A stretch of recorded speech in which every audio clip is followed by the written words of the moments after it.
An Asian construction boom in one unlikely venue, Pyongyang. Graham McKay reports on how the North Korean capital skyline is on the rise. Take a look.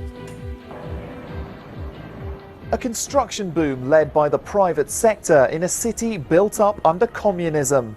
In the North Korean capital, Pyongyang, the skyline is rising, and Reuters reporter James Pearson has been there to witness it. We first noticed this when we arrived in Pyongyang just a couple of weeks ago in May. We were also in Pyongyang in October with a team and a Reuters photographer. We compared some of the photos that we took in October with some of the photos that we took this time and noticed that straight away certain buildings in a matter of months had increased by about 30 stories.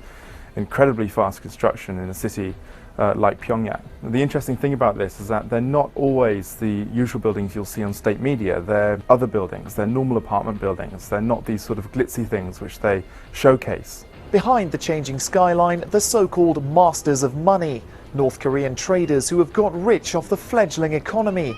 They get perks from the government for funding construction, and that's a win for both sides. So there's a really interesting kind of contradiction here. You have North Korea, which professes to have a Soviet-style system underneath it, yet at the same time you have essentially private investment which is driving all of this.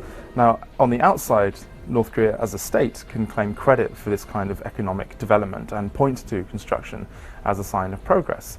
Behind the scenes, however, it's private investment and private capital which is building these things. It does kind of point to an interesting trend that under Kim Jong-un, the markets have been allowed to be a little bit more free than they were before. There are still crackdowns all the time, but there hasn't really been an anti-market policy from the government yet.